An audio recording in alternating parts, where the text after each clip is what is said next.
Welcome back to my YouTube channel. आज की story बहुत ही ज़्यादा इंटरेस्टिंग होने वाली है। आज की स्टोरी एक लड़की की है। उस लड़की को उसके सभी क्लास फेलो उससे परेशान और बुली करते हैं। अगर आपने हमारा यूट्यूब चैनल सब्सक्राइब नहीं किया तो हमारा यूट्यूब चैनल सब्सक्राइब करें और बेल आइकन को दबा दें। चले बढ़ते हैं आज की स्टोरी की तरफ। कहानी के शुरू में हम अपनी कहानी की मेन लीड को देखते हैं जिसका नाम कोजिन होता है। वो अपने लैपटॉप पर कुछ काम कर रही होती है। अभी उसकी मोम दरवाजा नॉक करती है और अंदर आने लगती है। कोजिन घबरा कर दरवाजा बंद कर देती है। तभी इसकी मोम उससे पूछती है तुम्हारे पास इतने पैकेजेस कहाँ से आ रहे हैं और वो कौन है जो इनके लिए पे कर रहा है। अगले सीन में पता चलता है कि कोजिन को उसके स्कूल में सब उसकी लुक के बारे में बुरा भला कहते हैं। खास तौर पर एक लड़की जिसका नाम मियनगेन है वो उसे हद से ज्यादा परेशान करती है। दूसरी तरफ हम देखते हैं कि एक एंजिन स्कूल के बाद एक अलग दुनिया में रहती है। उसका सोशल मीडिया पर एक अकाउंट है जिसमें वो अपनी मेकअप और एडिटिंग फिल्टर वाली पिक्स डालती है। इस अकाउंट में इसका नाम जिन्नी है और उसके अकाउंट में 7.7 मिलियन फॉलोअर्स हैं। और कोजिन के पास इन सब के लिए जो भी ब्रांडेड प्रोडक्ट्स और कपड़े आते हैं वो सब कंपनी की तरफ से होते हैं जिनके लिए वो प्रोडक्ट्स रिव्यू करती है। स्कूल में तो उसे कोई नहीं पूछता पर इसके अकाउंट में जिन्नी के फॉलोअर उसकी लुक के दीवाने हैं और वो एक सोशल मीडिया स्टार है। उसके सब फॉलोअर उसकी पोस्ट का इंतजार करते हैं और यहीं पर उसकी एक बेस्ट फ्रेंड भी बन जाती है। कोजिन उसके साथ अपने दिल की हर बात शेयर करती थी पर कोजिन की दोस्त भी उसे जिनी के नाम से जानती है। अगले दिन कोजिन अपनी पिक्स पर लाइक देकर खुश हो रही होती है। तभी वो लड़की येनगेन और उसकी फ्रेंड वहाँ आ जाती है। वो कोजिन के हाथ में ब्रांडेड ब्रेसलेट देखती है। वो उसके हाथ से उतार कर अपने हाथ में पहन लेती है और कोजिन से पूछती है ये ब्रेसलेट मेरे हाथ पर कैसा लग रहा है। कोजिन अपना ब्रेसलेट उसे रखने के लिए दे देती है। कोजिन ऐसा इसलिए करती है तो वो शायद उसे दोबारा परेशान ना करे। दूसरी तरफ यंगेन अपने ब्रेसलेट की पिक्चर बनाकर कोजिन को सेंड करती है। वहाँ पता चलता है यंगेन कोई और नहीं बल्कि कोजिन की वही बेस्ट फ्रेंड है जो जिनी के रूप में उसे फॉलो करती है। कोजिन यंगेन का मैसेज देख रही होती है तभी जिंगसुंग वहाँ आ जाता है। जिंगसुंग और कोजिन दोनों ही स्कूल में नए ट्रांसफर स्टूडेंट हैं। वो दोनों ही किसी से ज्यादा बात नहीं करते इसलिए वो दोनों साथ में ही लंच करते हैं। वहाँ कोजिन ये सोच रही होती है ये कितना कूल है और मैं कितनी बड़ी लूजर हूँ, हम दोनों में कितना डिफरेंट है। तभी जिंगसुंग उसकी लुक की तारीफ करता है और कहता है तुम अपनी क्लास में सबसे खूबसूरत लड़की हो। तो जिंगसुंग को कहती है शायद तुम्हारी तबीयत ठीक नहीं है, तुम्हें अपना इलाज करवाना चाहिए। कोजिन अंदर से बहुत खुश होती है। अगले दिन जिंगसुंग उसे लंच पर इनवाइट करता है। वो जब रेडी होकर घर से निकल रही होती है तो उसकी मॉम कहती है तुम्हारे डैड चाहते हैं आज हम सब साथ लंच पर चले। तो वहाँ हमें पता चलता है कोजिन अपने डैड और मोम से उखड़ी उखड़ी रहती है। वो अगर ये बोल के आ जाती है मैं अपने फ्रेंड के साथ लंच पर जाने लगी हूँ और रात को भी लेट आऊंगी। जिंगसुंग और कोजिन साथ में लंच कर रहे होते हैं। कोजिन जिंगसुंग के साथ बहुत खुश होती है और यहाँ ये भी लगता है कि वो उसे पसंद करने लगती है। जिंगसुंग और कोजिन को लंच के बाद कहीं चलने को कहता है। कोजिन अपने पेरेंट्स के साथ डिनर का झूठा बहाना बना देती है। इसके पीछे ये रीजन है कोजिन के जो भी पोस्ट होते हैं वो सब एक ही जगह पर क्लिक होते हैं और वो कोजिन का रूम है। और कोजिन के फॉलोअर्स की हमेशा यही कंप्लेन होती है कि तुम कहीं बाहर क्यों नहीं जाती और कहीं और से पिक्चर पोस्ट क्यों नहीं करती, तुम्हारा बैकग्राउंड सेम और बोरिंग क्यों होता है। तो इसलिए आज कोजिन पूरी तैयारी के साथ आई है और वो जिंगसुंग के जाने के बाद उसी रेस्टोरेंट में आती है और वॉशरूम में जाकर पूरा मेकओवर करती है और रेस्टोरेंट में बैठकर अपनी सेल्फी क्लिक करती है और उनमें से एक सेल्फी पोस्ट कर देती है। उसकी इस नई पोस्ट पर खूब लाइक आते हैं और सब उसकी बहुत तारीफ करते हैं और वह बहुत खुश हो जाती है। तभी यंगेन का मैसेज भी आता है और वो कहती है तुम इस पिक में बहुत खूबसूरत लग रही हो और कहती है क्या तुम मेरे साथ कॉफी पीने चलोगी। तो कोजिन फिर कभी चलने का बोलकर बात को टाल देती है। जब कोजिन सोने लगती है तो उसके फोन पर एक मैसेज आता है और वो मैसेज अननोन आईडी से होता है और उस मैसेज में लिखा होता है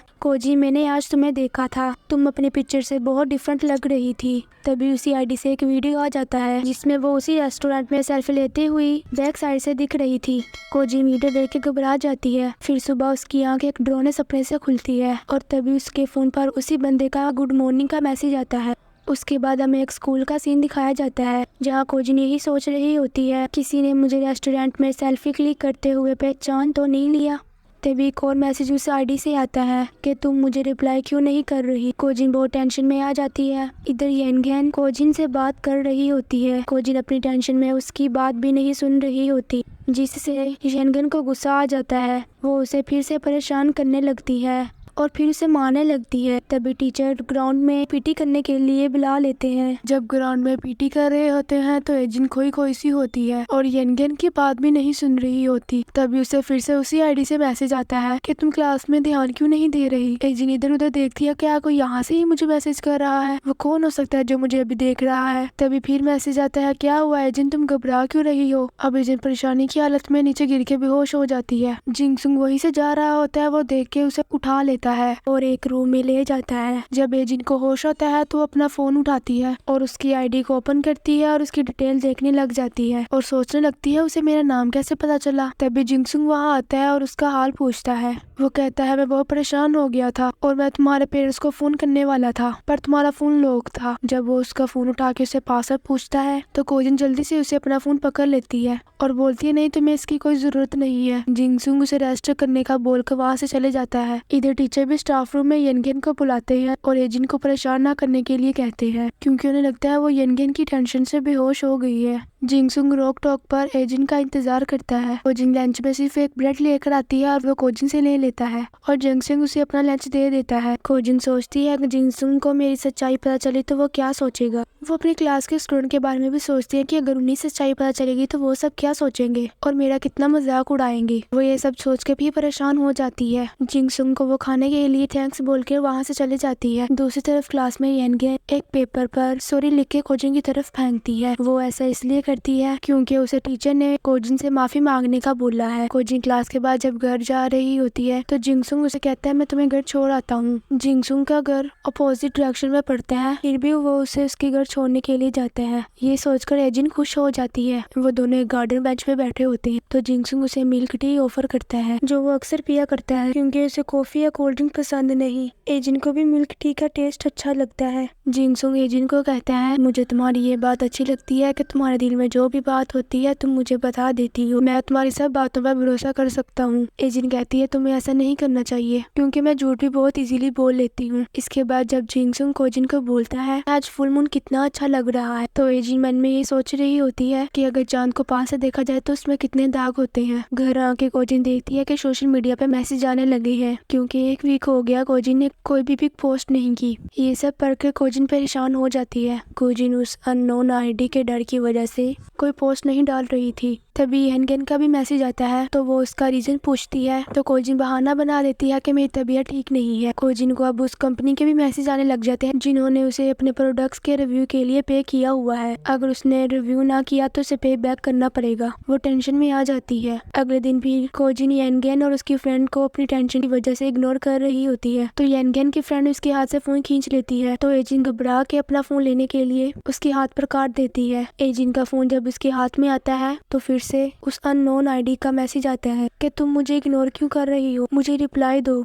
एजिन मैसेज करती है कि तुम मुझसे क्या चाहते हो। फिर आईडी से मैसेज आता है तुम मुझे स्कूल के बाद लॉन्च में आके मिलो। एजिन स्कूल के बाद जब लॉन्च में जाती है और उसका वेट करने लगती है तभी किसी के आने की आवाज आती है और जिंगसुंग वहाँ आ जाता है। एजिन को शक होता है कहीं यही तो वो लड़का नहीं है। तभी जिंगसुंग वहाँ उसे बताता है मैं तो तुम्हारा गेट पर वेट कर रहा था और जब तुम नहीं आई तो मैं तुम्हें ढूंढने के लिए आ गया। एजिन उसे बहाने से वहाँ से भेज देती है। जब वो देखती है जिंगसुंग अभी तक घर नहीं गया, वो बाहर एक बेंच पर बैठा है। तब वो उस अननोन आईडी पर मैसेज करती है कि तुम कहाँ हो, मैं लॉन्च में तुम्हारा वेट कर रही हूँ। तभी वहाँ जिंगसुंग भी अपना फोन अपने हाथ में लेता है और किसी को मैसेज करने लगता है। यहाँ है जिनको शक होता है अननोन आईडी वाला बंदा जिंगसुंग तो नहीं। और यहीं पर हमारा फर्स्ट पार्ट खत्म होता है। अगर आपको हमारा ये वीडियो पसंद आया है तो इसे लाइक करें। इसी का नेक्स्ट पार्ट देखने के लिए हमारा यूट्यूब चैनल सब्सक्राइब करें और बेल आइकन को दबा दें ताकि हमारी नेक्स्ट आने वाली वीडियो आप तक पहुंच सके। Thanks for watching.